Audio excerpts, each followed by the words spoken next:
परमेश्वर पिता का धन्यवाद करते हैं आज के दिन के लिए जिसे उसने बनाया, हमारे जीवन में जोड़ा, सप्ताह भर संभाले, रक्षा की और फिर से आज के नए दिन को हम हमारे जीवन में दिया परमेश्वर। इसके लिए हम उसकी महिमा तारीफ करते हैं, धन्यवाद करते हैं अपने जीवित परमेश्वर का, उसके अद्भुत महान प्रेम के लिए, उसकी करुणा और उसकी दया के लिए और उसके अद्भुत योजना के लिए और उस योजना में हमें सम्मिलित करने के लिए उस जीवित परमेश्वर का हम धन्यवाद करते हैं। ये आज हम उसकी अनंत की योजना को समझ रहे हैं, समझने में परमेश्वर हमारी सहायता कर रहे हैं और ये जांचने में भी सहायता कर रहे हैं कि हम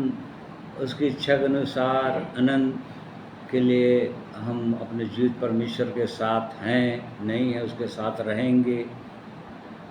इन बातों को परमेश्वर अपने पवित्र वचनों के द्वारा लगातार हमारी सहायता करते चले आ रहे हैं।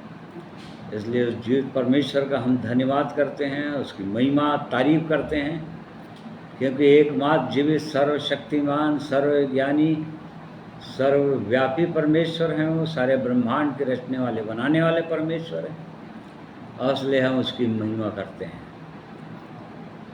और आज के दिन को फिर से उसने हमारे जीवन में जोड़ा कि ऐसे मीडिया फेसबुक के माध्यम से परमेश्वर के पवित्र वचन को आप लोगों तक पहुंचा सकें और परमेश्वर के वचन से हम आशीषित हो सकें। इसलिए आइए परमेश्वर की आत्मा की अगुवाई के लिए हम प्रार्थना करेंगे। अपने सिरों को झुकाइए। प्रेमी परमेश्वर पिता, हम आपका धन्यवाद करते हैं।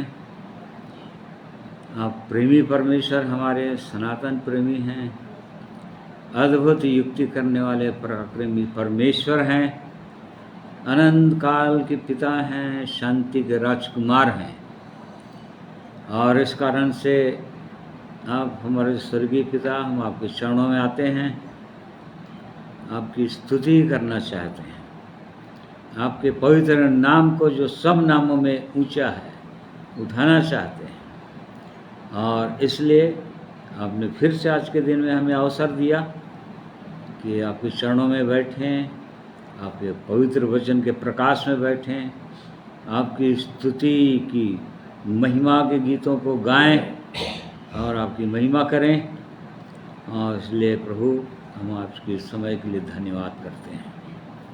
और इसलिए महान परमेश्वर, आपकी सहायता, आपकी अगुवाई चाहते हैं आज की संगति में, पूरे समय में, आपके वचन को समझने में, सीखने में, बोलने में, वैसे गीतों को गाने में, और जितना समय हम यहाँ पर बैठते हैं प्रभु, उसमें आपकी सहायता चाहते हैं। धन्यवाद करते हैं। इस प्रार्थना को प्रभु यीशु के नाम में मांगते हैं, सुनिए, ग्रहण कीजिए, आमीन।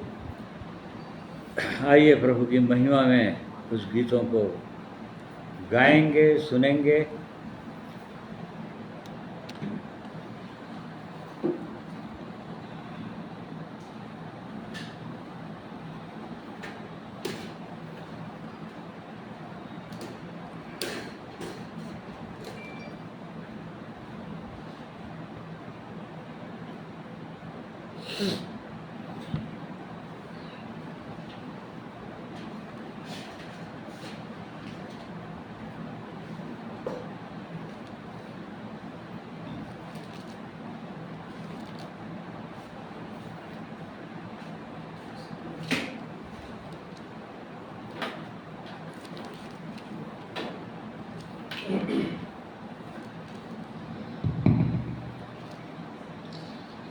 प्रभु की महिमा हो, स्तुति हो। आइए आप सबों को प्रभु यीशु मसीह के पवित्र और सराहे हुए नाम के द्वारा से सलाम कहता हूँ। जय मसीह की। धन्यवाद परमेश्वर पिता का, एक अवसर उसने दिया कि आज हम एक बार फिर से उसकी आराधना और उपासना कर सकें। हृदय से धन्यवाद करते हैं। सच्चा जीवता परमेश्वर है, जीवित परमेश्वर की आराधना करनी कितनी अद्भुत बात है। सारे संसार के लोग आज जानते नहीं हैं कि सच्चा और जीवता परमेश्वर कौन है, परंतु परमेश्वर ने हमें अपने वचनों के द्वारा से बताया है, सिखाया है, हमारे जीवन में वो अनुभव को दिया है ताकि हम उसकी आराधना और उपासना करें। क्योंकि धरती और आकाश भी प्रभु की आवाज़ सुनते हैं, समुद्र और पहाड़ भी उसकी आज्ञा को मानते हैं। इसलिए आइए हम लोग भी प्रभु की महिमा ऊंचे स्वर से करेंगे और एक गीत गाएंगे प्रभु की महिमा में।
उसका नाम लेंगे।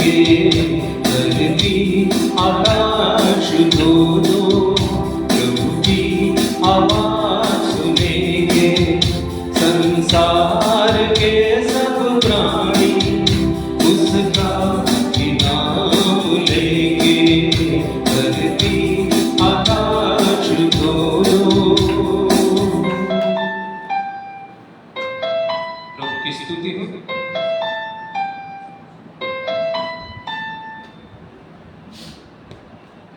प्रभु की महिमा में और एक गीत को हम लोग गाएंगे सब मिल करके।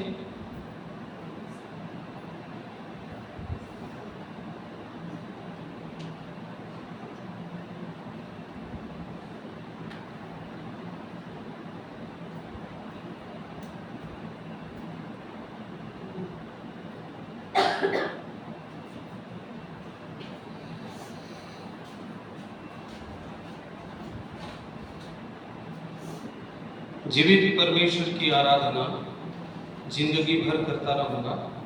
इस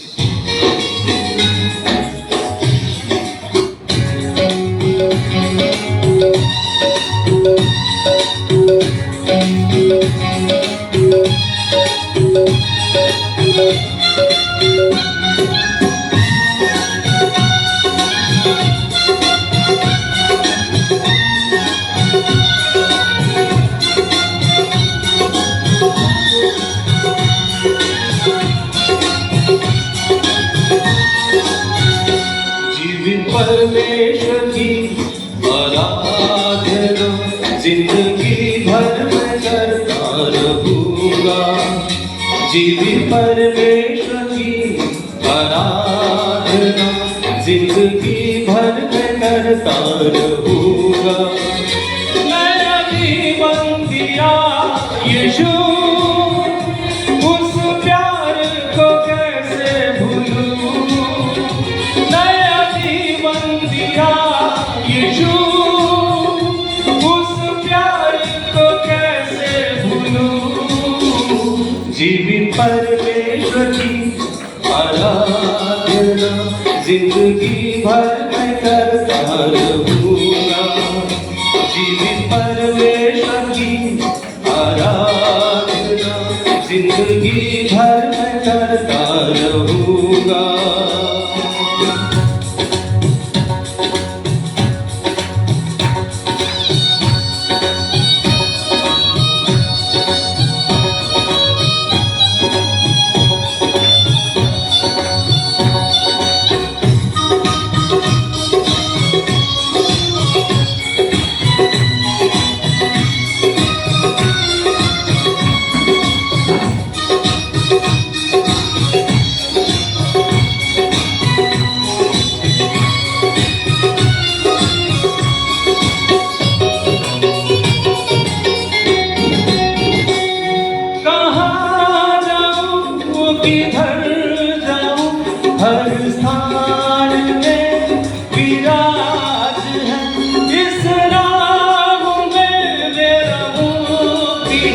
यीशु नाम में मेरा शांति है।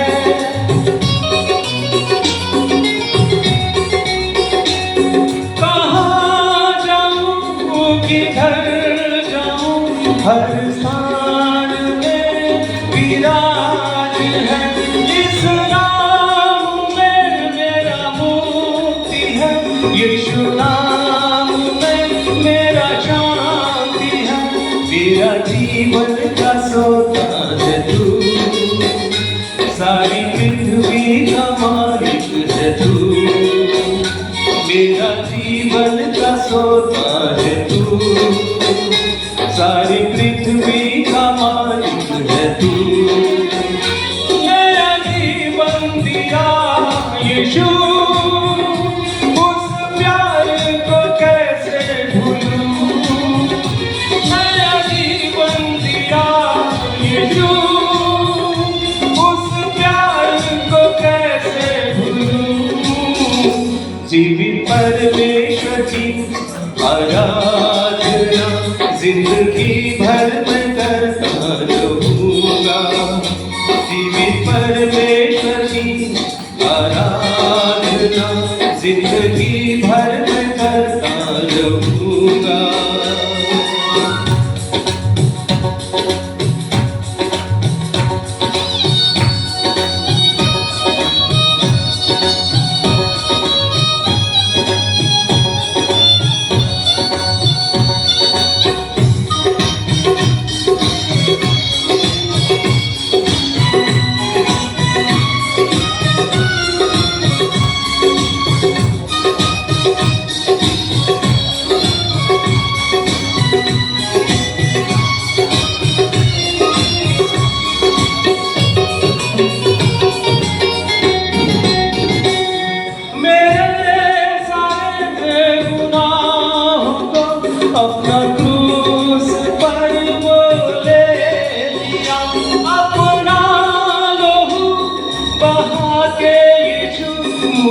शुद्ध और पवित्र कर दिया।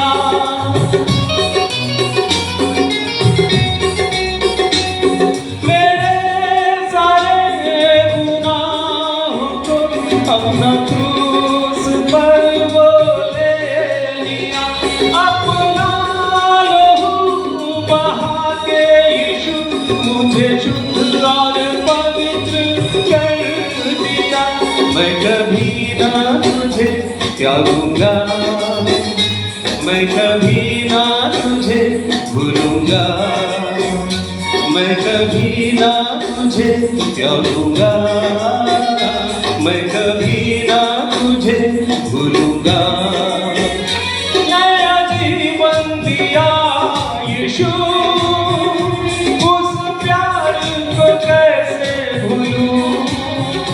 नया जीवन दिया यीशु, उस प्यार को कैसे भूलूं। जीवित परमेश्वर की आराधना जिंदगी भर मैं करता रहूंगा। जीवित परमेश्वर की आराधना जिंदगी भर मैं करता रहूंगा।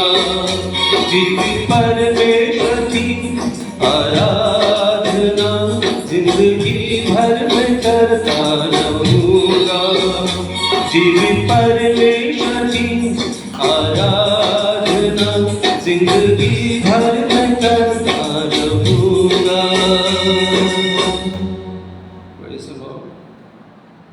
प्रभु की महिमा हो, स्तुति हो।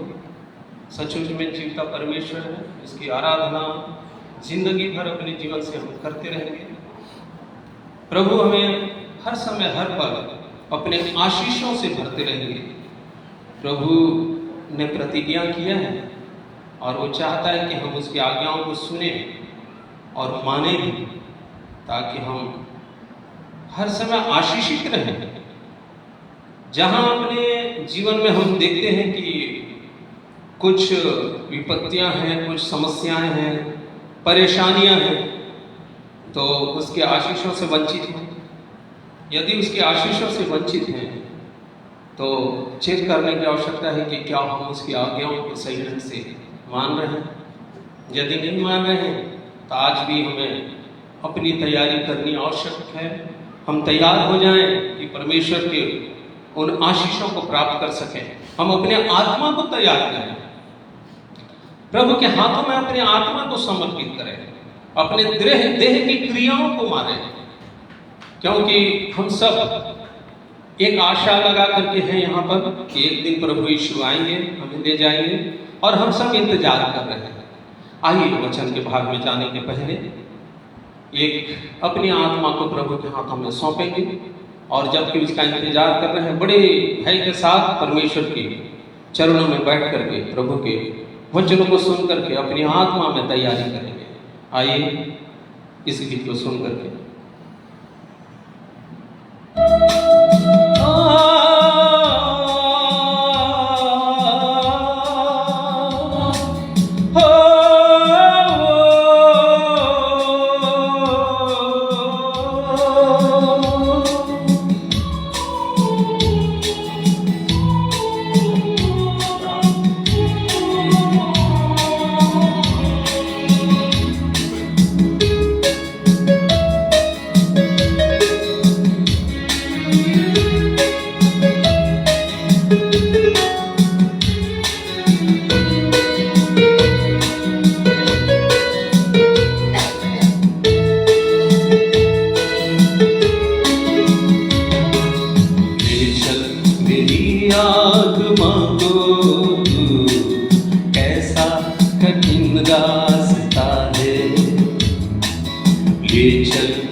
आत्मा को तू कैसा कठिन रास्ता है, ले चल मेरी आत्मा को तू कैसा कठिन रास्ता है।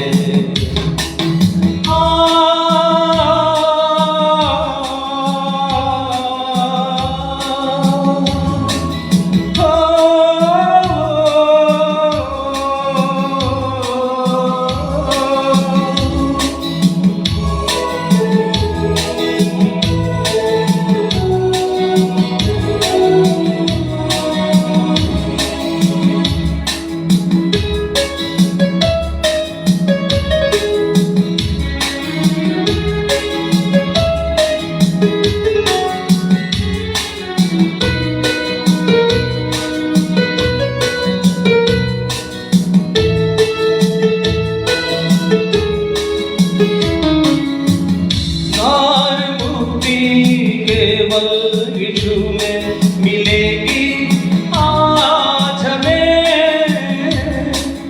उद्धार मुक्ति केवल यीशु में मिलेगी आज हमें। तेरा इंतजार है हमको मसीह जहान में, ले चल मेरी आत्मा को तू कैसा कठिन रास्ता है, ले चल मेरी आत्मा को तू कैसा कठिन रास्ता है।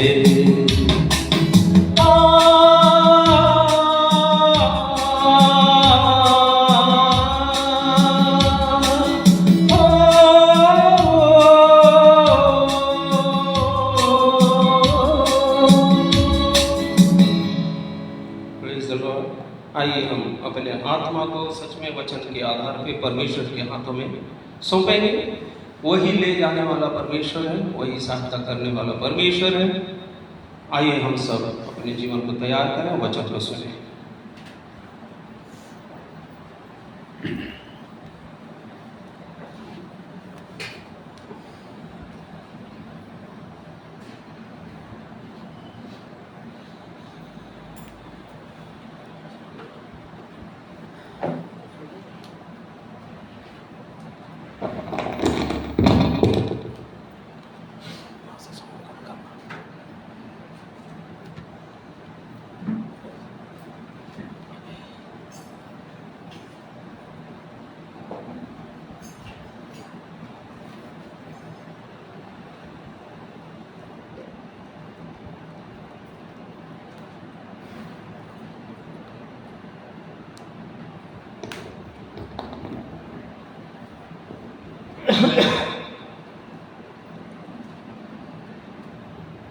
तो परमेश्वर का हम धन्यवाद करते हैं जो सर्वशक्तिमान परमेश्वर है, स्वर्ग में निवास करने वाले परमेश्वर हैं, अनादि परमेश्वर हैं और उसकी योजना अद्भुत है मनुष्य जाति के लिए, मनुष्य रूपी उसके श्रेष्ठ सृष्टि के लिए। सारी सृष्टि को बनाया परमेश्वर ने, परंतु आखिरी में मनुष्य को बनाया और कहा कि ये उत्तम सृष्टि है, क्योंकि मनुष्य को अपने स्वरूप में बनाया और अपनी समानता में बनाना चाहता है, ताकि मनुष्य उसके समान हो जाए, उस जीवित परमेश्वर के समान हो जाए, ताकि अनंत अनंत काल तक अपने परमेश्वर के साथ रहें। और इस कारण से उसने जो योजना बनाया मनुष्य के लिए कि कैसे संभव हो सकेगा, और तब हम जानते हैं कि उसने क्या योजना बनाया। स्वयं परमेश्वर मनुष्य बनकर इस पृथ्वी पर आए और पृथ्वी पर शरीर धारण कर लिए, मांस और लहू धारण करके उसने परमेश्वर को प्रकट कर दिया अपने में, और उसके बाद सारे जगत का मेल मिलाप करने के लिए परमेश्वर के साथ क्रूस की मृत्यु सही और मनुष्य के सारे पापों का उसके लिए प्रायश्चित करना पड़ा, दंड उठाना पड़ा, ताकि मनुष्य के पाप क्षमा हो सकें और एक मनुष्य अपने जीवित परमेश्वर को, अपने सृष्टिकर्ता को जान सके और अनुभव से जान सके और एक दिन हमेशा हमेशा के लिए उसके साथ रह सके, अपनी आँखों से देख भी सके। इसलिए परमेश्वर ने अद्भुत रीति से जो योजना बनाया वो सचमुच में अद्भुत है और ऐसा करके उसने हर मनुष्य के लिए मार्ग खोल दिया कि मनुष्य अपने स्वामी को, अपने अध्यक्ष को, अपने सृष्टि करने वाले परमेश्वर को जान सकता है, अनुभव कर सकता है उसका और उसके स्वभाव को प्राप्त कर सकता है और इस योग्य हो सकता है कि वो उसके साथ रहने के लिए तैयार हो जाए और उसके साथ एक दिन रहे, वहाँ तक पहुँच जाए। परंतु जैसा हम गाना में सुन रहे थे, भाई गा रहे थे कि ये हमारी प्रार्थना तो होनी ही चाहिए हर विश्वासियों की कि वो परमेश्वर ही ले जाएगा वहाँ तक। कोई व्यक्ति अपने आप से जा नहीं सकता, उस जीवित परमेश्वर को प्राप्त कर नहीं सकता अपने आप से, मतलब अपनी शक्ति के बल पर, परंतु ले जाएगा तो वही परमेश्वर ले जाएगा।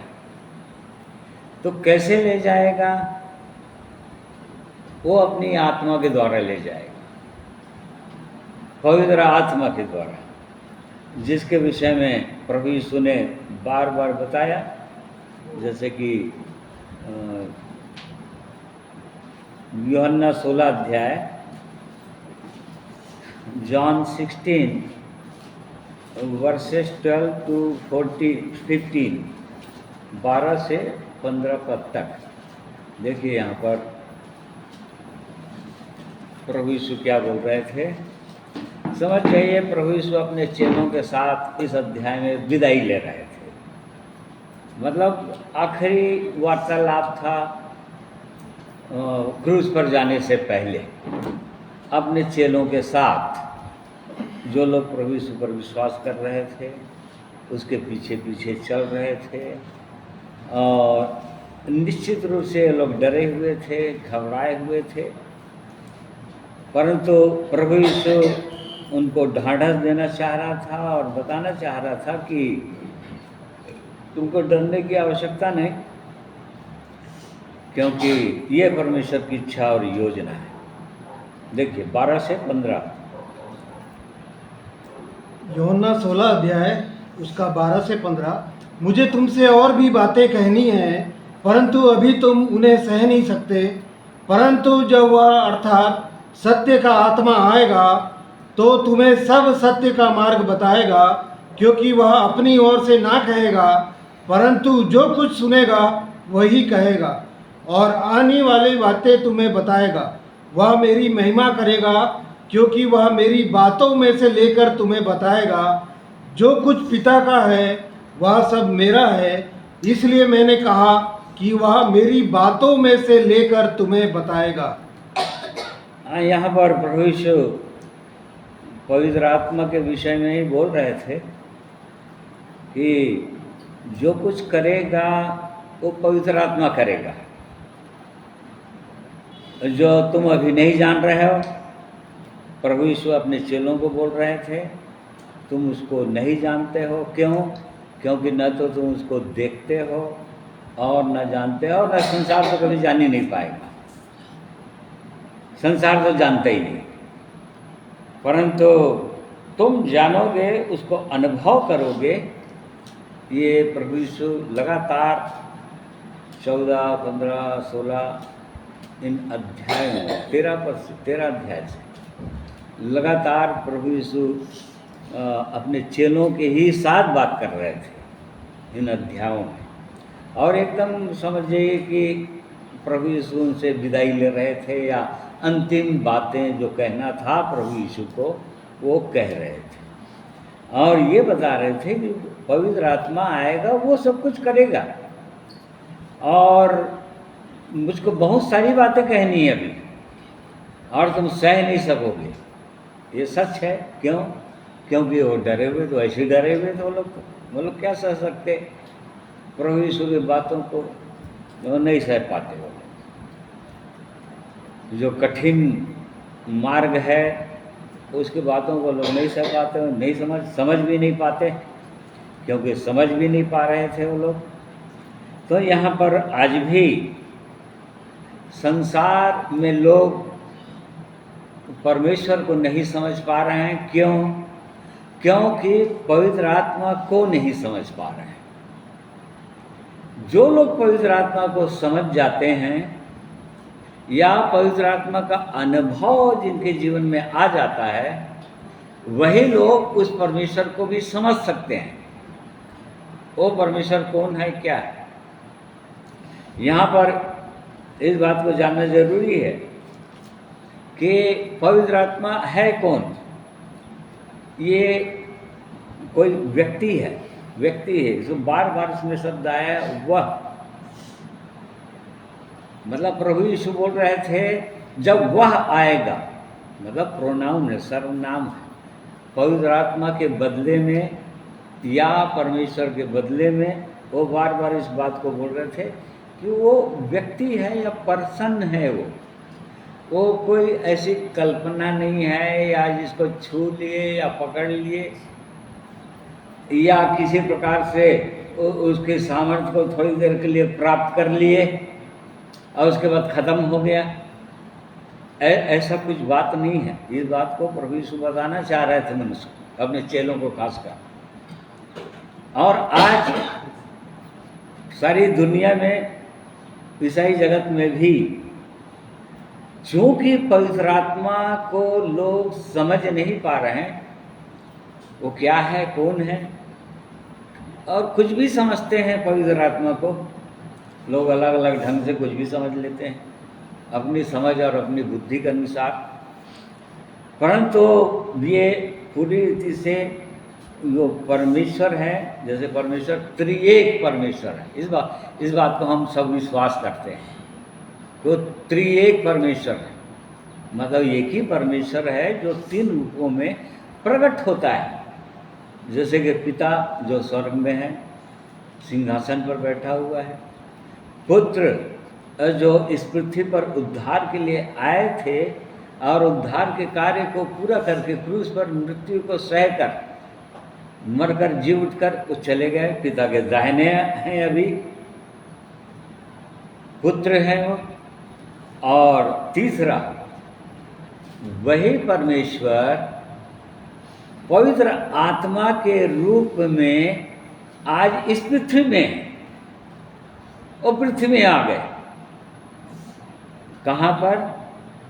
अपने चेलों के अंदर। मतलब जो लोग उसके चेले होते हैं उन्हीं के अंदर रहेगा, वो दूसरों के अंदर नहीं रह सकता। कोई दूसरे उसको अनुभव कर भी नहीं सकते, जान भी नहीं सकते, क्योंकि प्रभु यीशु ने पहले बता दिया, संसार नहीं जानता और जान भी नहीं सकता। तुम ही जानोगे बस। क्यों? क्योंकि तुम में होगा, सर्वदा तुम्हारे साथ रहेगा, तुम्हारे अंदर रहेगा, इसलिए तुम ही जानोगे। तो पवित्र आत्मा जो है और कोई नहीं है, परमेश्वर है, त्रिएक परमेश्वर है, या परमेश्वर का प्रतिनिधित्व करता है अभी इस पृथ्वी पर। परमेश्वर को जानना है तो पवित्र आत्मा को जानना है। यदि परमेश्वर के साथ हमारा संबंध है, यदि हम कहें, तो यदि हम पवित्र आत्मा को हम नहीं जान रहे हैं, अपने जीवन में अनुभव नहीं कर रहे हैं पवित्र आत्मा को, तो ये व्यर्थ बातें हैं यदि कोई कहे कि मैं परमेश्वर को जानता हूँ। क्योंकि तीनों एक हैं, पिता, पुत्र, पवित्र आत्मा। प्रभु यीशु ने इस बात को बार बार बताना चाहे चेलों को, क्या तुम नहीं जानते कि पिता मेरे साथ है, मेरे अंदर है, मैं पिता में हूँ, और पिता पुत्र पवित्र आत्मा हम तीनों एक हैं। इस बात को बार बार बताना चाह रहे थे। तो इस बात को सबसे पहले हमको जानना चाहिए कि वो परमेश्वर जो है त्रिएक परमेश्वर है, जो अभी इस पृथ्वी पर परमेश्वर के काम को करने के लिए, प्रभु यीशु अपना काम, परमेश्वर जो है मनुष्य बनकर इस पृथ्वी पर आए, उद्धार का काम को करने के लिए आए थे। मनुष्य को उद्धार का मार्ग बताने के लिए या उस काम को पूरा करने के लिए, जो बिना प्रायश्चित के अर्थात पापों, मनुष्य के पापों का दंड को लिए बिना मनुष्य का पाप क्षमा हो नहीं सकता था, उस काम को करने के लिए वो स्वयं परमेश्वर मनुष्य बनकर आए पुत्र के रूप में। अब वो चले गए, वो काम कर दिए, बता दिए चेलों को, सब कुछ बता दिया, और ये भी बता दिए कि पवित्र आत्मा जब आएगा तुम्हारे अंदर तभी तुम सामर्थ पा सकोगे और तभी तुम मेरे गवाह हो सकोगे। तो अब पवित्र आत्मा है उस परमेश्वर की जगह में या प्रभु यीशु के जगह में गवाही के लिए या परमेश्वर को प्रकट करने के लिए। जैसे कि प्रभु यीशु ने परमेश्वर को प्रकट कर दिया, यूहन्ना 1:18 में पढ़ते हैं, परमेश्वर को कभी किसी ने नहीं जाना, परंतु एकलौता पुत्र जो पिता के गोद में है उसने पिता को परिचित करा दिया लोगों से, या पिता को प्रकट कर दिया कि वो पिता कौन है, या वो पिता क्या है। संसार के लोग जान गए, प्रभु यीशु पर विश्वास करने वाले लोग जान गए कि वो पिता प्रेम है, वो पिता प्रकाश है, वो पिता शांति है, आनंद है, वो सब कुछ जान गए। उद्धार करता है, वो पिता सर्वशक्तिमान परमेश्वर है, इस बात को जान गए। प्रभु यीशु ने प्रकट कर दिया अपने में। अब वो तो चले गए, अब क्या हुआ, अब कैसे होगा आगे। तो पवित्र आत्मा ही सब कुछ करता है, यदि करेगा तो सब कुछ पवित्र आत्मा ही करता है। बिना पवित्र आत्मा के कुछ भी नहीं हो सकता। उस परमेश्वर को कोई व्यक्ति जान नहीं सकता। तो सबसे पहले पवित्र आत्मा का काम क्या होता है इस पृथ्वी पर? प्रभु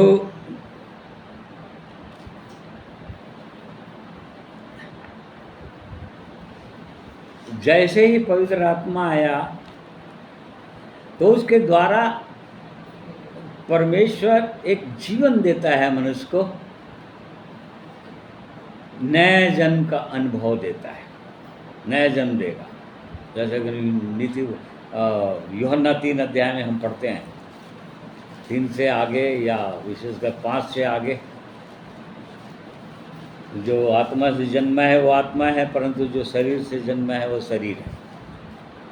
तो आत्मा का जन्म, परमेश्वर के द्वारा जो जन्म होता है, अब ये काम पवित्र आत्मा का काम है। जन्म कैसे होता है हम जानते हैं, पवित्र आत्मा के द्वारा। सबसे पहले पवित्र आत्मा क्या करेगा? प्रभु यीशु ने चेलों को बताया था, इसी वो यूहन्ना 16 अध्याय का 7 और 8 पद में, जब वो सत्य का आत्मा अर्थात तो पवित्र आत्मा आएगा तो इस संसार को पाप के प्रति कायल कर देगा या निरुत्तर कर देगा, या ये बता देगा मनुष्य को कि मनुष्य का घमंड, मनुष्य का अहंकार, मनुष्य के बल शक्ति सब कुछ व्यर्थ है, क्योंकि मनुष्य पापों में डूबा हुआ है। ये पवित्र आत्मा बता देगा मनुष्य को।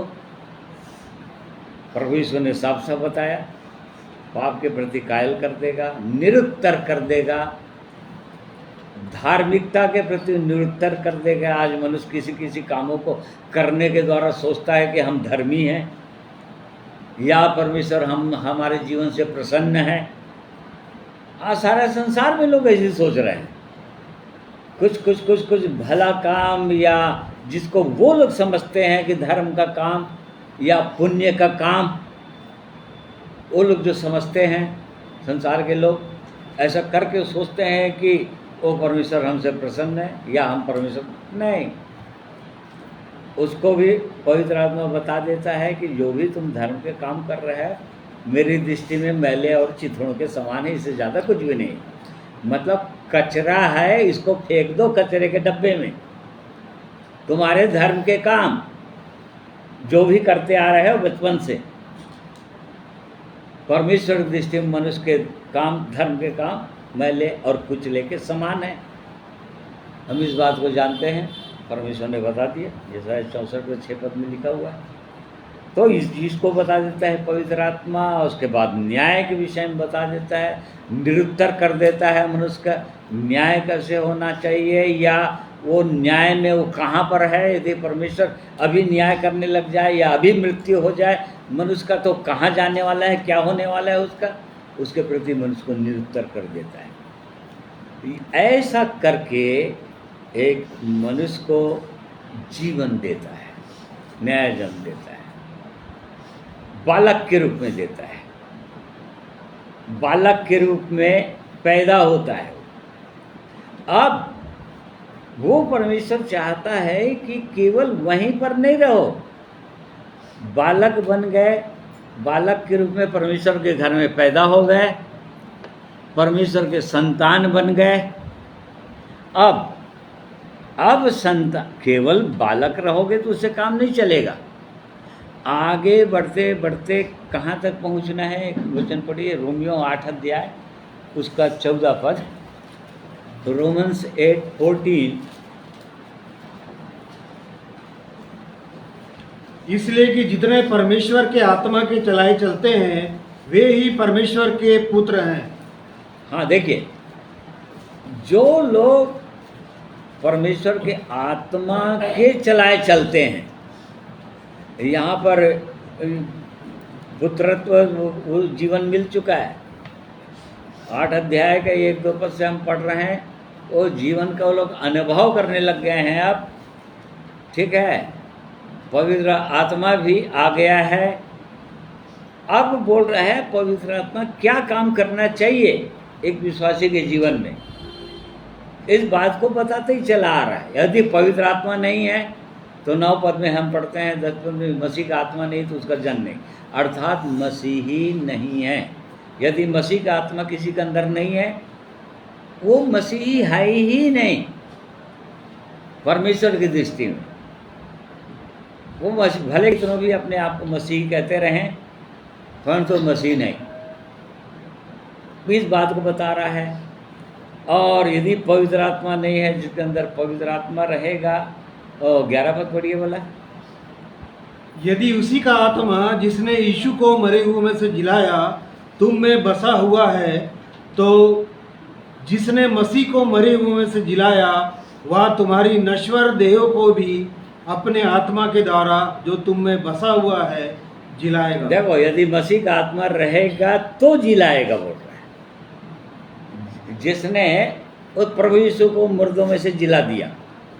यदि उसी का आत्मा किसी विश्वासी के अंदर है, रहेगा, तो वो जीवित होगा, वो जिलाया जाएगा प्रभु यीशु के आगमन के समय में, वो बदलेगा। वो यदि जीवित है तो वो बदलेगा, जिसके अंदर पहले से परमेश्वर का आत्मा है वही बदलेगा, बोल रहा है, या वही जिलाया जाएगा यदि मृत्यु हो चुकी है तो, और नहीं तो नहीं। फिर उसके बाद ये बोल रहा है कि पवित्र आत्मा के द्वारा शरीर की क्रियाओं को मारोगे तो जियोगे, और नहीं तो शरीर के अनुसार चलोगे तो मरोगे। अब उसके बाद बोल रहा है जो परमेश्वर के आत्मा के चलाए चलते हैं, मतलब कंटिन्यूशन टेंस है नहीं, लगातार जो लोग पवित्र आत्मा की अगुवाई में चलते रहते हैं प्रतिदिन, एक दिन नहीं, प्रतिदिन जो लोग पवित्र आत्मा की अगुवाई में चलते रहते हैं, अर्थात हृदय की क्रियाओं को मारते रहते हैं, जांचते रहते हैं पवित्र आत्मा, वे ही परमेश्वर के पुत्र होंगे। अर्थात बालकपन से, बालकपन आया, संतान बने, परमेश्वर के घर में आए, परमेश्वर के संतान कहलाए, परंतु अब लगातार पवित्र आत्मा के चलाए चल रहे हैं कि नहीं चल रहे हैं, तभी तो पुत्र कहलाएंगे। मतलब ये समझो मैच्योरिटी में पहुंचेंगे, मैच्योर हो जाएंगे। बालक जो है पुत्र में तक बन गया, मतलब मैच्योर हो गया, मतलब जिम्मेदार हो गया। कोई बालक को कोई जिम्मेदारी घर के लोग माता पिता देते नहीं हैं। जन्म हो गया, 1 साल 2 साल हो गए, 4 साल 5 साल, तो भी कोई जिम्मेदारी नहीं, क्योंकि कर ही नहीं सकता, वो जिम्मेदार बन ही नहीं सकता। जब तक वो मैच्योर नहीं हो जाता है, यहाँ पर इसको मैच्योरिटी को बता रहा है, वे ही लोग परमेश्वर के पुत्र कहलाएंगे, कहलाएंगे, ऐसा लिखा है। मतलब अभी परमेश्वर के पुत्र बने नहीं हैं या मैच्योर नहीं है, परमेश्वर के घर में संतान बन गए जरूर, परंतु इस योग्य नहीं हुए हैं कि परमेश्वर उन पर भरोसा कर सके या कोई जिम्मेदारी दे सके, इस योग्य भी हुए नहीं। तो इस बात को वो परमेश्वर बताना चाहता है, वो सहायक के रूप में है। पवित्र आत्मा के विषय में प्रभु यीशु ने बताया कि एक तो सबसे पहले वो गाइड है, गाइड है मतलब हमारा अगुवा है। इसी का 13 पद में हमने क्या पढ़ा, परंतु जब वह अर्थात सत्य का आत्मा आएगा तो तुम्हें सब सत्य का मार्ग बताएगा। हाँ देखो, सत्य का मार्ग बताएगा मतलब क्या करेगा, गाइडेंस करता रहेगा कि सत्य में तुम चल रहे हो कि नहीं, सत्य का मार्ग बताएगा। कहने का मतलब जैसा भी हम जो कुछ भी करते हैं या हम चल रहे हैं, वो पवित्र आत्मा बताता ही चला जाएगा कि तुम यहाँ पर सही किए कि नहीं किए, वो सत्य का मार्ग बताते चला जाएगा। क्या कहने का मतलब ये है, सत्य का मार्ग बताते जाएगा डेली, हर समय। जैसे कि हम यशाय, कौन सा पद है, 30 पद है क्या, जब तू दाएं बाएं मुड़ने लगे,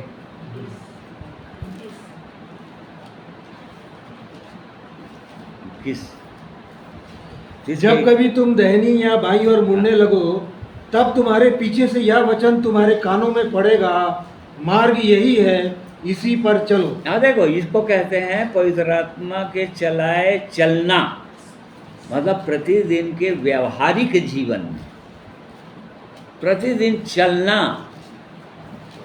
पवित्र आत्मा तुरंत बताएगा जहाँ कुछ भी थोड़ा भी गलत हुआ जीवन में, या दाएं या बाएं मुड़ने लगे, क्रूस के मार्ग को छोड़कर, जो सत्य मार्ग है, पवित्र मार्ग है, जीवित मार्ग है, सकरा मार्ग है, उसको जैसे ही छोड़े या थोड़ा सा भी मुड़े दाएं या बाएं, तो तुरंत पवित्र आत्मा गाइड कर देगा, बता देगा कि नहीं तुम यहाँ पर दाएं मुड़ रहे हो या बाएं मुड़ रहे हो, और बताएगा कि मार्ग ये है, इस पर चलो, मतलब सही रास्ते में आ जाओ। तो देखिए, वो हमारा गाइड है, उससे पहले वो हमारा गाइड है। फिर प्रभु यीशु ने कहा वो हमारा क्या है, सहायक, हेल्पर है। वो हेल्पर है वो, या सहायक है। क्यों हमको सहायता की आवश्यकता है? क्यों? क्योंकि हमको कुछ पता नहीं, हमको कुछ भी पता नहीं, परमेश्वर के विषय में नहीं जानते, परमेश्वर को हम नहीं जानते, मनुष्य नहीं जानता, मार्ग नहीं जानता। प्रभु यीशु ने कहा, कुछ चेलों ने पूछा तो है प्रभु हमको मार्ग बता दे। प्रभु यीशु ने कहा, मेरे पीछे हो लो। तू कहाँ जाता है हम जानना चाहते हैं। प्रभु यीशु ने कहा, तुम मेरे पीछे हो लो और तुम भी मेरे पीछे पीछे जहाँ मैं जा रहा हूँ चले जाओगे। तो देखो वो सहायक है, हमारा हेल्पर है। यहाँ पर लिखा हुआ है सहायक। जब सहायक अर्थात सत्य का आत्मा आएगा, वो हेल्पर हेल्प करते रहेगा। तो क्या उसका हेल्प हम ले रहे हैं पवित्र आत्मा का? क्या उसकी सहायता लेते हैं? बहुत सारे लोग केवल अपने उसके सहायक को छोड़ देते हैं और अपनी बल, अपनी शक्ति, अपनी बुद्धि, अपनी समझ का सहारा जब लेने लग जाते हैं तो निश्चित रूप से एक विश्वासी मार्ग से हटेगा। क्यों? क्योंकि मनुष्य अपनी बुद्धि, अपनी समझ का सहारा लेने लगा। वो सहायक है, सहायक के रूप में हमको मिला है। सहायक रहेगा तो हर समय वो साथ रहेगा। प्रभु यीशु ने कहा, सर्वदा तुम्हारे संग रहेगा वो। और तब फिर जब सहायक रहेगा तो हर समय तुमको शांति भी देगा। कई जगह बाइबल लिखा है कंफर्टर। कंफर्टर मतलब कंफर्ट करने वाला या शांति देने वाला। हर समय हमारे जीवन में शांति देगा, ठीक है, अगुवाई करेगा। फिर वो हमारा अगुवा है। अगुवा है कहने का मतलब हमारा हेड है। हेड है वो हमको संचालित करेगा और तब हमको करना है कुछ काम। जब वो हम संचालित करेगा तब। तो इस रूप में पवित्र आत्मा को हर विश्वासी को अनुभव करना चाहिए, जानना चाहिए कि वो मेरी सहायता कर रहा है कि नहीं, पवित्र आत्मा के हम चल रहे हैं कि नहीं, तभी परमेश्वर के पुत्र कहलाएंगे। मतलब मैच्योर, परिपक्व हो जाएंगे परमेश्वर के पुत्र। और परमेश्वर के पुत्र बन जाएंगे तभी उसके दुखों को सह पाएंगे, तभी वहाँ पर स्थिर रह पाएंगे संकट के समय, क्लेश के समय।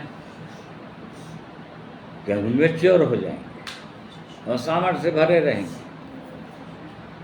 तो ये परमेश्वर की सिद्ध इच्छा और मनसा है कि हम इन बातों को जानें। पवित्र आत्मा हमारे जीवन में कैसे काम करता है और वो है कि नहीं है,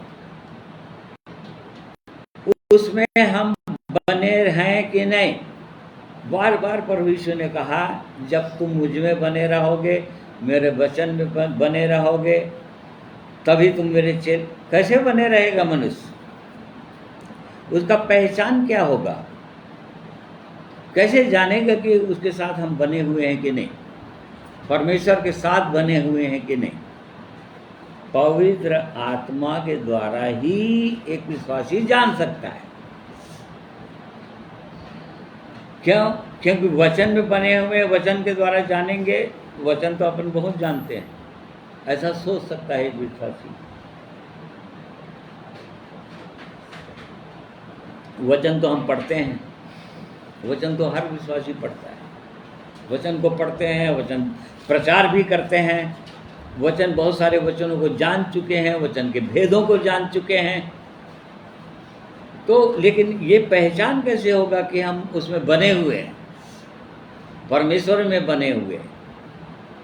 ये पहचान केवल पवित्र आत्मा के द्वारा ही एक विश्वासी जान सकता है।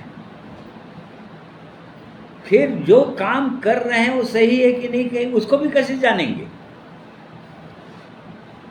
या पवित्र आत्मा जो काम हमारे जीवन में करता है, आज लोग भ्रम में पड़े हुए हैं, ये पवित्र आत्मा का काम, कुछ भी उल्टा सीधा कर दे रहे हैं, सोच रहे हैं कि पवित्र आत्मा का काम है ये। नहीं, पवित्र आत्मा कौन है? वो स्वयं परमेश्वर है,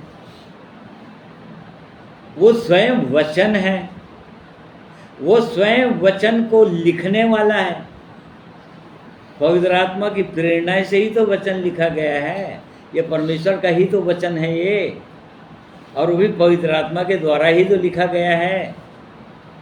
पवित्र आत्मा कभी भी अपने वचन के खिलाफ जाएगा ही नहीं। क्यों? क्योंकि वही समझो लिखने वाला है, वही राइटर है, और वही प्रकट करने रिवीलर भी वही है। मतलब जब प्रकाशित भी करेगा तो वही है, पवित्र आत्मा ही करेगा। पवित्र आत्मा अपने वचन को लिखवाया, पवित्र आत्मा ही इस वचन को प्रकाशित करेगा। तो ये वचन के खिलाफ यदि कोई कहे कि पवित्र आत्मा का काम है और वचन टेली नहीं कर रहा है, वचन जो है उसको क्या कहना चाहिए, वचन उसको समर्थन नहीं दे रहा है, वचन अप्रूव नहीं कर रहा है, तो समझ जाइए कि वो पवित्र आत्मा का काम नहीं, बिल्कुल कोई दूसरी आत्मा का काम। ऐसा करके एक विश्वासी एकदम जान सकता है, सतर्क रह सकता है और उसकी महिमा बड़ाई तारीफ कर सकता। अब पवित्र आत्मा आएगा तो बहुत सारे काम लिखा हुआ है। सबसे पहले क्या, पवित्र आत्मा आएगा तुम मेरे गवाह हो जाओगे। क्यों गवाह हो जाओगे? क्योंकि भय से दूर कर देगा वो। जब तक पवित्र आत्मा नहीं आया था चेलों के अंदर, उन्होंने प्रभु यीशु का दर्शन तो कर लिया था, जी उठने के बाद भी दर्शन कर लिया था ना वो लोग। तो जितने 120 लोग थे सब दर्शन कर लिए थे प्रभु यीशु के जी उठने के बाद। वो लोग देख चुके थे प्रभु यीशु को, जी उठा हुआ प्रभु यीशु को। हम तो उसके बाद भी डरे हुए थे भयंकर, यहूदियों से, याजकों महायाजकों से भयंकर रीति से डरे हुए थे, छिपे हुए थे, डरे हुए थे। परंतु जब पवित्र आत्मा आया तब उनका डर समाप्त हो गया। अब उनको डरने की जरूरत नहीं, क्योंकि हम प्रेरितों काम में देखते हैं कि अब तो उनको जरा भी डर नहीं कहीं पर भी। वो तो आम बाजार के अंदर, चौकों में, चौराहों में, मंदिरों में जा जाकर चिल्ला कर प्रभु यीशु मसीह के विषय में बोल रहे थे। अब डर ही नहीं रहे थे, न तो मरने से डर रहे थे, न तो जेल जाने से डर रहे थे, न तो कोड़े खाने से डर रहे थे, किसी बात से किसी से भी नहीं डर रहे थे, न तो याजकों से, न तो महायाजकों से, न तो राजाओं से, किसी से नहीं डर रहे थे। देखो दूसरा तीमुथियुस की दूसरी पत्री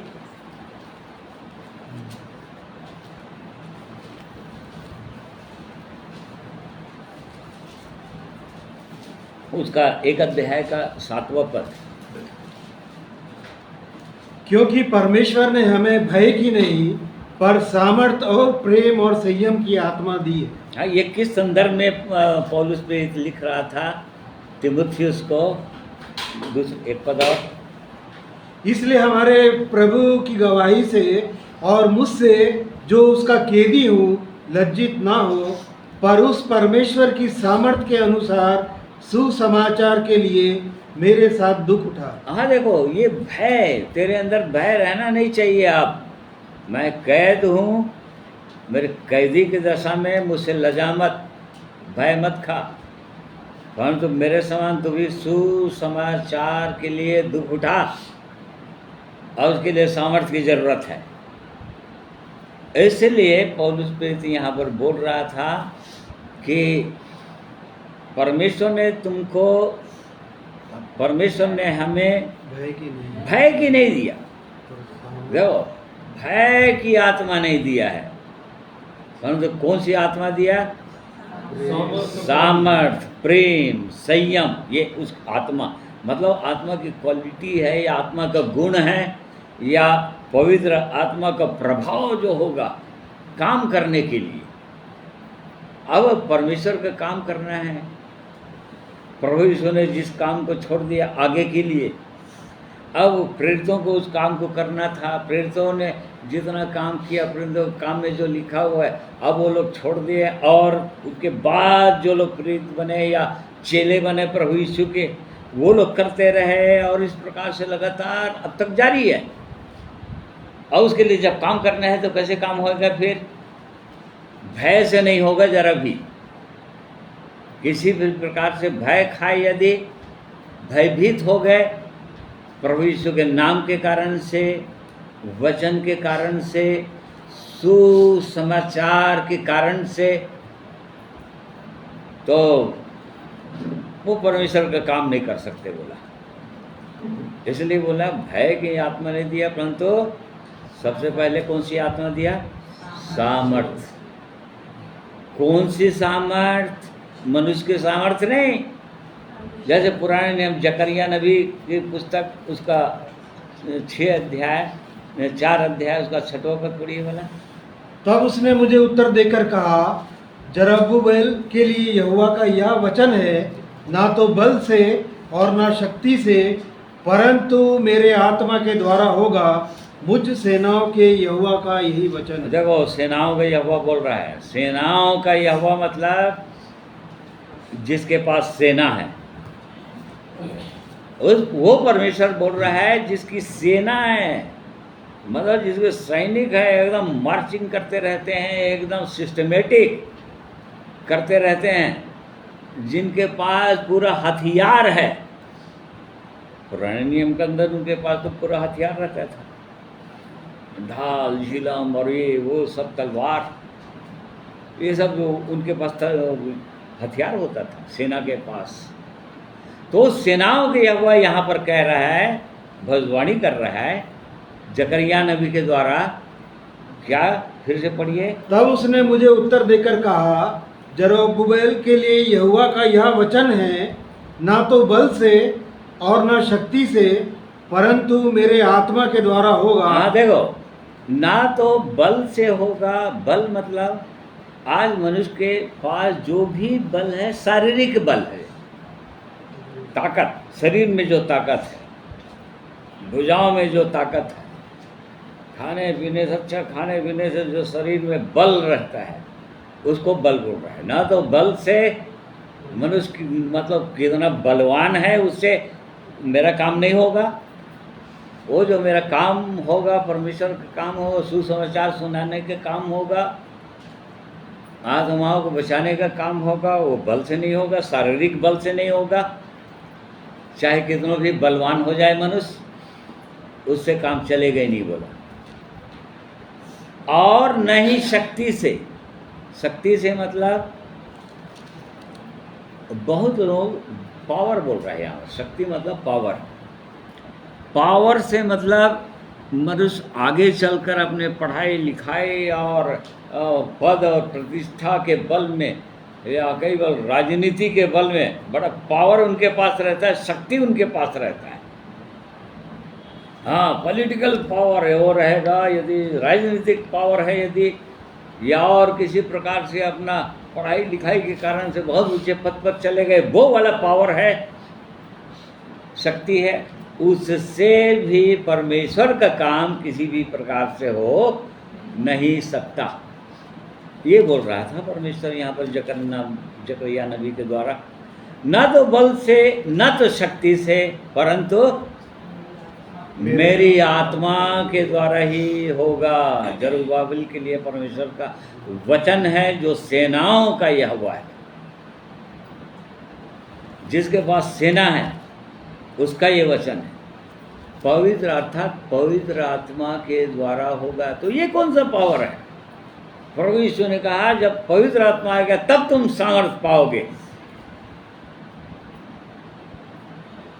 और तब ये सामर्थ जो आएगा अलौकिक शक्ति है, मतलब ऊपर से जो आएगा, परमेश्वर की जो सामर्थ आ जाएगा, जो संसार के, जिसके बराबर संसार की कोई भी शक्ति नहीं है। कोई भी शक्ति नहीं है, संसार की कोई भी शक्ति नहीं उसके बराबर। यहाँ तक एटम बम भी नहीं है। पवित्र आत्मा के पावर के बराबर एटम बम भी नहीं, अणुशक्ति भी नहीं है। वो पावर जब आएगा, सुपर नेचुरल पावर जब आ जाएगा, अलौकिक शक्ति जब आ जाएगा, वो मेरा काम करेगा। वो परमेश्वर बताना चाह रहा था। और इसी कारण से यहाँ पर तीमुथियुस को बोल रहा था, आज हर विश्वासी भाइयों और बहनों को, जो लोग सुसमाचार के काम में या जो लोग प्रभु यीशु मसीह के गवाह बन गए हैं, और या जो लोग पवित्र आत्मा के, जिनके जीवन में पवित्र आत्मा का छाप लग गया है, या पवित्र आत्मा के सामर्थ्य या परमेश्वर के संतान बन गए हैं, उनके लिए परमेश्वर का वचन है। वो परमेश्वर बताना चाह रहा है, परमेश्वर ने तुमको भय की आत्मा नहीं दिया, परंतु सामर्थ्य की आत्मा दिया। वो सामर्थ्य पवित्र आत्मा की सामर्थ्य जो हिला के रख देगा। जब प्रभु यीशु के चेले लोग, प्रेरित लोग जब प्रार्थना कर रहे थे, जब याजक महायाजक उनको सता रहे थे, कोड़े और बेते मारे हुए थे, जब लोग इकट्ठे हुए थे, फिर तो 4 या 5 अध्याय में जब लोग बेटे जब एक साथ एक संग मिलकर प्रार्थना कर रहे थे, उनके धमकियों को उस जीवित परमेश्वर के सन्मुख लाकर रख दिए थे, और तब क्या हुआ था? धरती हिल गया था। वो वाली सामर्थ्य है, वो तो अलौकिक शक्ति है, जो इस पृथ्वी के कोई भी शक्ति उसके बराबर नहीं है। हाँ, कौन सा पद है? 16 अध्याय, नहीं, वो 4-5 अध्याय में की है। जब वो लोग एक साथ चेले लोग जब प्रार्थना कर रहे थे, 4 अध्याय में शायद आखिरी को, तब वो धरती हिल गया था और सबके सब पवित्र आत्मा से भर गया था पूरी रीति से। कौन सा पद है? जब हाँ, अब हे प्रभु, उनकी धमकियों को देख, हाँ। और अपने दासों को यह वरदान दे कि तेरा वचन बड़े हिवाब से सुनाए। चंगा करने के लिए तू अपना हाथ बढ़ा कि चिन्ह और अद्भुत काम तेरे पवित्र सेवक यीशु के नाम से किए जाए।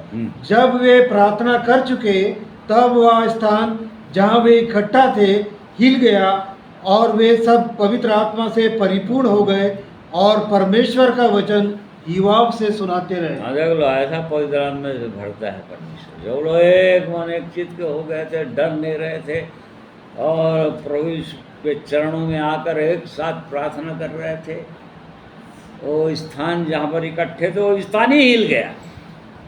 देख लो पवित्र आत्मा की सामर्थ्य, वो स्थान हिल गया, सबके सब पवित्र आत्मा से भर गए। वो हियाव आ गया है, या वो बल आ गया उनके अंदर, पवित्र आत्मा का बल, वो वचन सुनाने के लिए वो हियाव से सुनाते रहे। किसी से डरने की कोई ज़रूरत नहीं बोले। तो यहाँ पर तीमुथियुस यही बोल रहा था कि तीमुथियुस को पौलुस प्रेरित ये बोल रहा था कि तुमको भय की आत्मा नहीं मिला है कि तुम मेरे सुसमाचार के लिए तुम लजाओ, या किसी को गवाही देने के लिए डरो, या प्रभु यीशु का नाम लेने के लिए झिझको। नहीं, यदि तभी ऐसा होगा जब पवित्र आत्मा नहीं होगा। यदि पवित्र आत्मा के सामर्थ्य भरे होंगे, तो जिस प्रकार से उस समय चेले लोग बड़े सामर्थ्य के साथ भरे हुए थे और डर नहीं रहे थे, वैसा होगा फिर।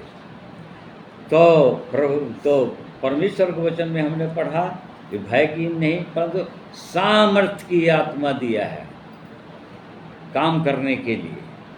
फिर प्रेम की आत्मा दिया है। प्रेम की आत्मा पवित्र आत्मा ही देता है, प्रेम की आत्मा। प्रेम से पवित्र आत्मा बिना कोई भर नहीं सकता, जैसे रोमियो 5:5 में हम पढ़ते हैं।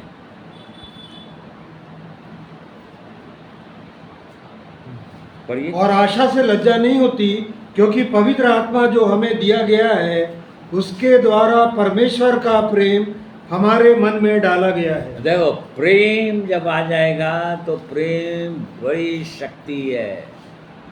प्रेम को कोई बुझा नहीं सकता, बोलता है। परमेश्वर के प्रेम से हमको कौन रोक सकेगा? पौलुस प्रेरित ने कहा रोमियो 8 अध्याय के अंदर, क्या तलवार, क्या नंगाई, क्या जोखिम, क्या अकाल, या कोई दुनिया की और कोई शक्ति। कोई रोक ही नहीं सकता। परमेश्वर के प्रेम को यदि परमेश्वर का प्रेम रूपी पवित्र आत्मा की सामर्थ्य आ गया और रोक ही नहीं सकता उसको। प्रेम करने से वो सबसे प्रेम करने लग जाएगा, अपने बैरियों से प्रेम करने लग जाएगा, अपने शत्रुओं से प्रेम करेगा। फिर वो, ये है सामर्थ्य। प्रेम की सामर्थ्य ये है। पवित्र आत्मा जब प्रेम डालेगा किसी मनुष्य के अंदर, और तब प्रेम की आत्मा दिया है बोल रहे हैं। मतलब परमेश्वर से इतना प्रेम में लिपट जाओ प्रभु यीशु से कि उसके काम को जो अधूरा है उसको पूरा कर दो अपने जीवन के द्वारा। जो भी सेवा मिला उसको पूरा करते चले जाओ, किसी से डरने की ज़रूरत नहीं। परमेश्वर की इच्छा में, परमेश्वर की योजना में, परमेश्वर की सलाह में, अपनी सलाह से नहीं, अपनी ज्ञान बुद्धि से नहीं, अपनी समझ से नहीं तो गलत हो जाएगा। फिर परमेश्वर की अगुवाई में, पवित्र आत्मा की अगुवाई में उस काम को करते जाओ। तो प्रेम की आत्मा दिया है परमेश्वर ने कहा, और इसलिए प्रेम करो। और फिर उसके बाद संयम की आत्मा दिया। काहे का आत्मा दिया? संयम की आत्मा दिया है। या कोई ट्रांसलेशन में जजमेंट लिखा, संयम की आत्मा। ओ परमेश्वर का संयम मतलब त्याग। संयम मतलब त्याग होता है ना हमेशा। तुमको त्याग की आत्मा दिया है। तुम अपना खुद निर्णय कर सकते हो, जान सकते हो कि तुम्हारा कैसे होगा, क्या हाल होगा। तुम इस बात को जान सकते हो, तुम कहाँ पर हो, कैसे होगा तुम्हारा। जैसे कि पौलुस और जितने भी चेले थे सब जान रहे थे। पतरस से सब अपने विषय में जान रहा था वो। जब पवित्र आत्मा से भर गया तब। पवित्र आत्मा नहीं था उसके पहले वो 3 बार मुकरा था, वो इनकार किया था प्रभु यीशु को, क्योंकि उसके पास सामर्थ्य नहीं था और चेलों के पास सामर्थ्य नहीं था। परंतु तो जैसे ही सामर्थ्य आया, हम कहीं पर भी प्रेरितों काम में नहीं पढ़ते हैं या और नहीं पढ़ते हैं कि उसके चेले लोग डरे होंगे या प्रभु यीशु के नाम से मुकरे होंगे। नहीं, उसके बाद तो आगे बढ़ते रहे। तो आज हमारे लिए भी ये परमेश्वर की सिद्ध इच्छा और मनसा यही है। पवित्र आत्मा के और बहुत सारे काम हैं और आगे देखेंगे। और पवित्र आत्मा के बहुत सारे काम, हर बिना पवित्र आत्मा के कुछ होगा ही नहीं। इस बात को तो हमको जानना ही है। वही सब कुछ करता है और इसी कारण से हर विश्वासी को जांचना है कि पवित्र आत्मा उसके जीवन में है कि नहीं। पिछले समय में हमने देखा था पवित्र आत्मा किन के पास रहता है? कबूतर और मेमना। उसको उदाहरण के रूप में हमने देखा था। कबूतर को किसने अट्रैक्ट कर लिया या खींच लिया? मेमने का स्वभाव ने।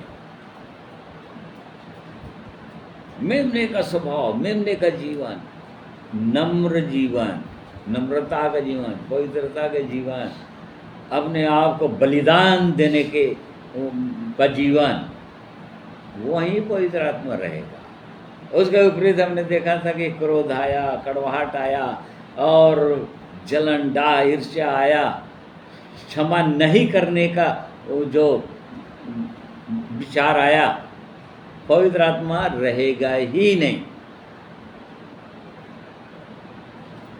कबूतर जो है एक तरह से डरपोक, मतलब पक्षी के रूप में यदि ऐसे देखेंगे तो डरपोक पक्षी है।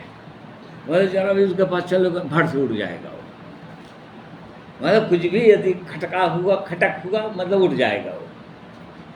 शांत पक्षी, शांति का भी प्रतीक है वो। मतलब शांत जीवन होगा तो रहेगा।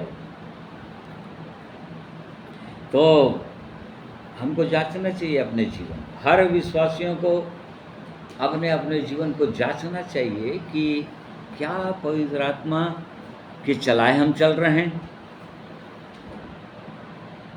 क्या पवित्र आत्मा हमारी गाइड कर रहा है, मार्ग दिखा रहा है? नहीं, मार्ग ये है, तुम गलत मार्ग में जा रहे हो, वैसे दिखाता है। सही मार्ग में चलो। किसी से कुछ अनबन हो गया बाय द वे, तो क्या पवित्र आत्मा गाइड करता है, बताता है कि नहीं तुमने यहाँ पर गलत किया, सही रास्ते में आओ?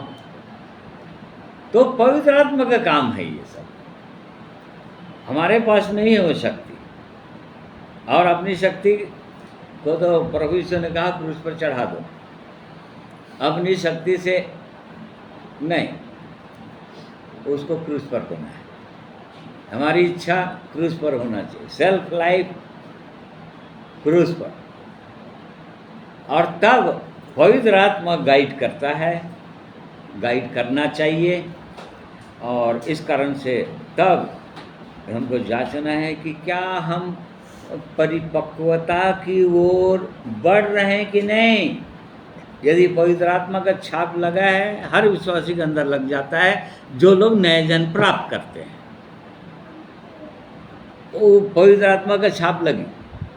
अब पवित्र आत्मा उसको गाइड करना शुरू कर देता है उसी समय से। अब क्या प्रतिदिन के जीवन में रोज पवित्र आत्मा हमारी अगुवाई कर रहा है, या पवित्र आत्मा के चलाए चल रहे हैं?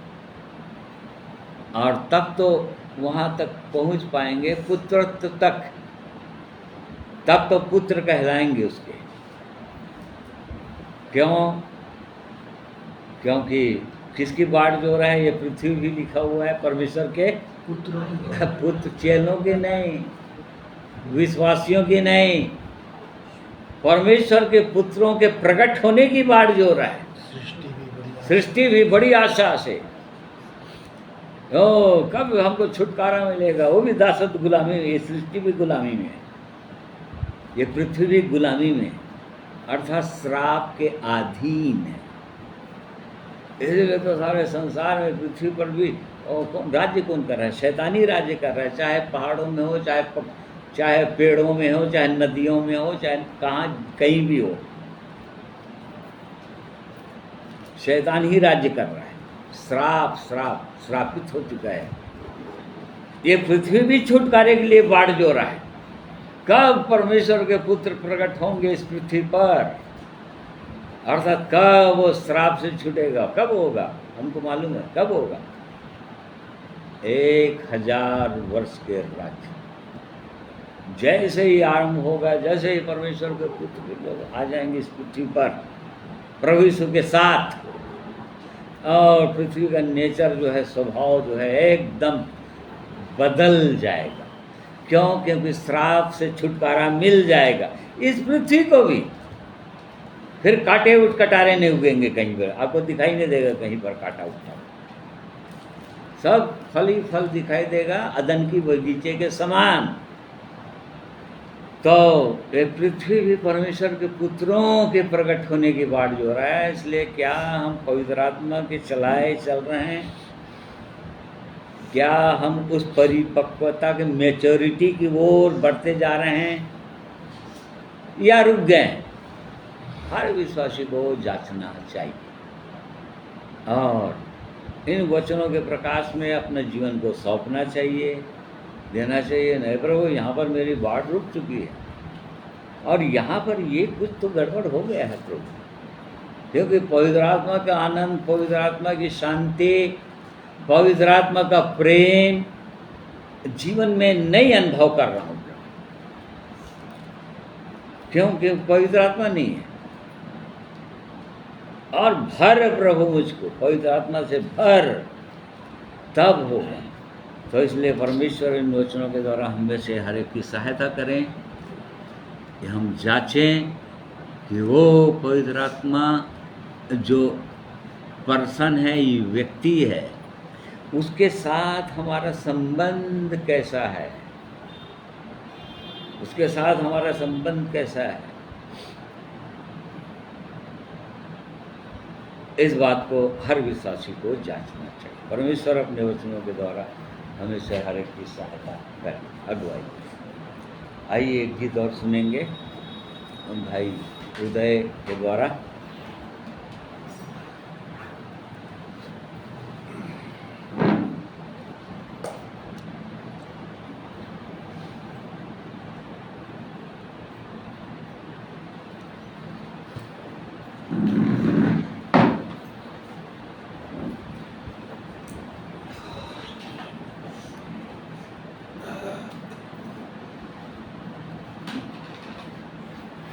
अब सबको जय मसीह। परमेश्वर पिता की महिमा के लिए मैं भी गीत गाऊंगा।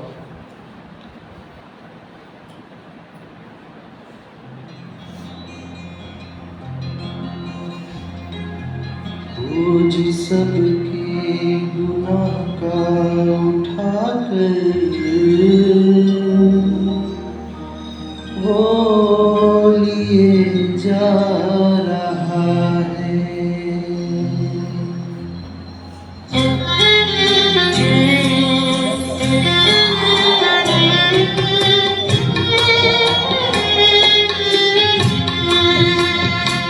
बोझ सबके गुनाह का उठाकर वो लिए जा रहा है। बोझ सबके गुनाह का उठाकर वो लिए जा रहा है।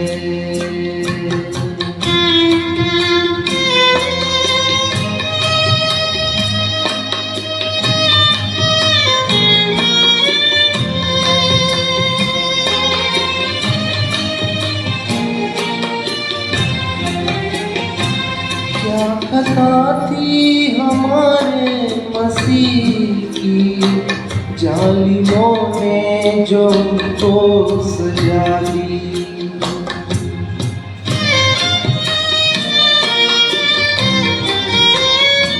क्या खता थी हमारे मसीह की, जालिमों ने जो तो सजा दी। भोग दी उसके हाथों में कीले, फिर भी यीशु ने उनको दुआ दी।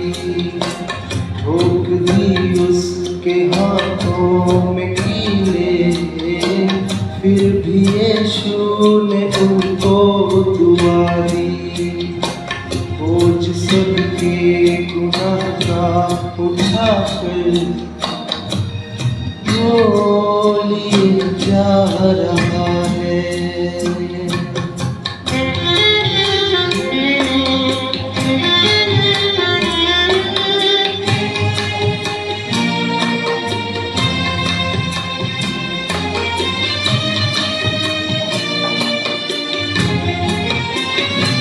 ताज कांटों का सर पे पहनाया, फिर बेदर्दी से उसको सताया।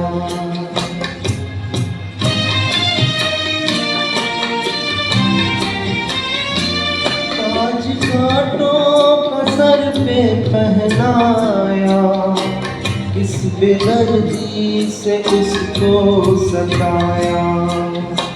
कैसे गिर जाता था यीशु, क्यों खून उसका बहाया। कैसे गिर जाता था यीशु, क्यों खून उसका बहाया। बोझ सबके गुनाह का उठाकर वो लिए जा रहा है।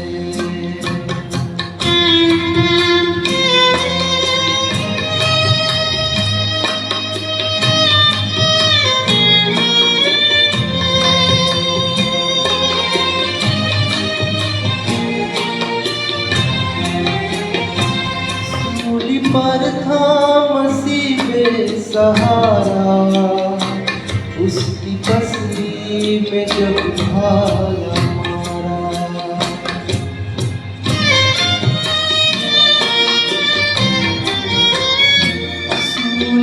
दर्द था मसीह पे सहारा, उसकी पसली में जब भाला मारा, वो चली थी लहू की जो धारा, है उसी में सभी का कफारा।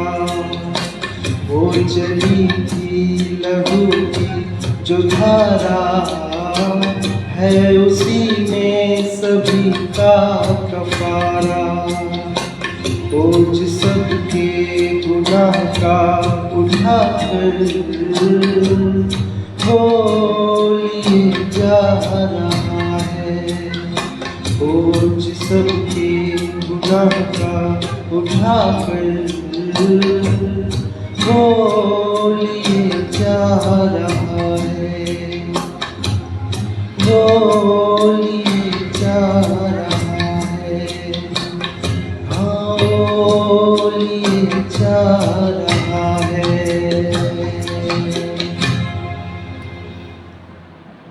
आप सबको जय मसीह। परमेश्वर पिता इस गीत के द्वारा हम सबको आशीष।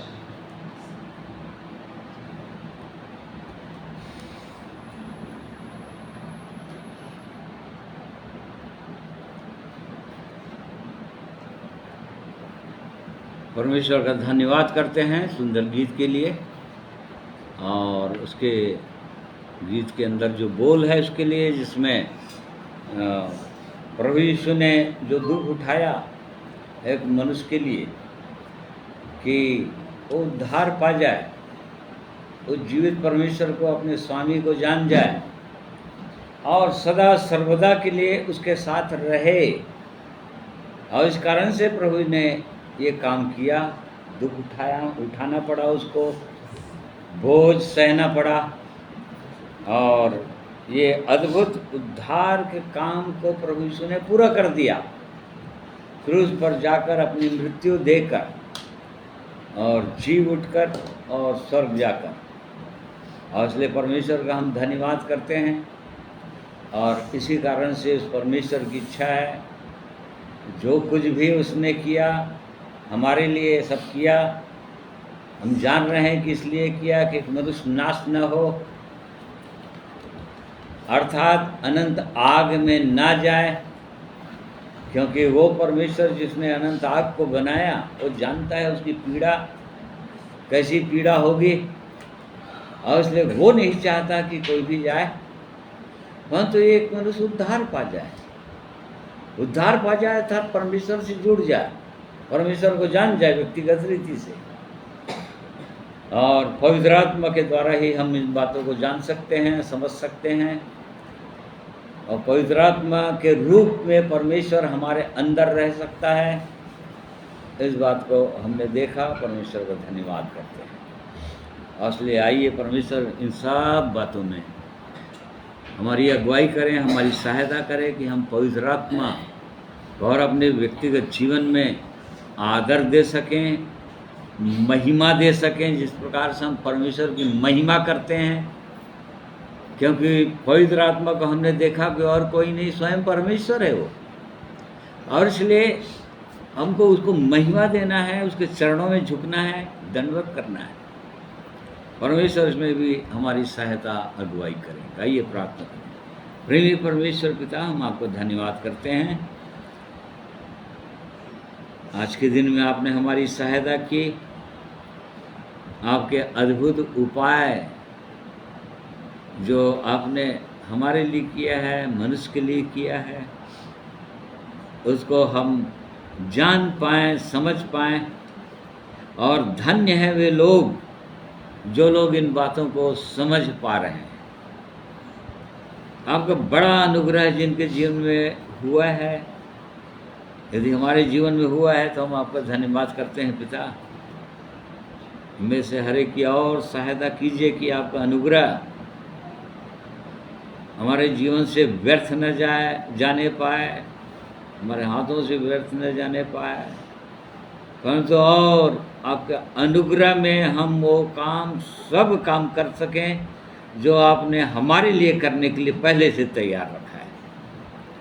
और इसलिए हम में से हर एक की सहायता अगुवाई कीजिए। पवित्र आत्मा के विषय में थोड़ी और मनन करने में, आपके वचन के द्वारा सीखने में आपने हम सबों की सहायता किया प्रभु। जांचने में सहायता किया कि हम पवित्र आत्मा की अगुवाई में चल रहे हैं कि नहीं, पवित्र आत्मा हमारी सहायता कर रहा है कि नहीं, शरीर के कामों को नाश करने के लिए या शरीर के कामों को मारने के लिए या शरीर के कामों पर जय पाने के लिए। प्रभु जी हम में से हर एक की सहायता कीजिए। हम आपके चरणों में आते हैं, दीन होते हैं, पवित्र आत्मा की सहायता मांगते हैं प्रभु। पवित्र आत्मा से हम सबों को भरिए, अपने लोगों को, ताकि पवित्र आत्मा के सामर्थ्य हमको भी चाहिए प्रभु, जो भय की नहीं परंतु सामर्थ्य की, प्रेम की, संयम की आत्मा है, और वही हमको चाहिए महान परमेश्वर।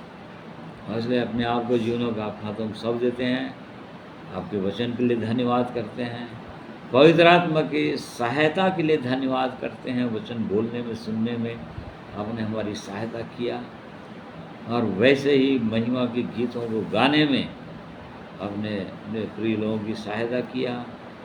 सुनने में जितने लोग ऑनलाइन सुन रहे हैं प्रभु, हर एक के लिए मैं धन्यवाद करता हूँ।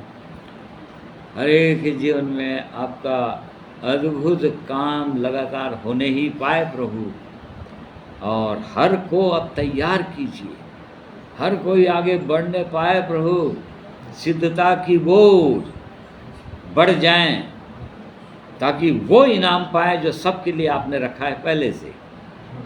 हमें से हर एक की सहायता अगुवाई कीजिए। प्रार्थना प्रभु यीशु के नाम में मांगते हैं, सुनिए, ग्रहण कीजिए, आमीन।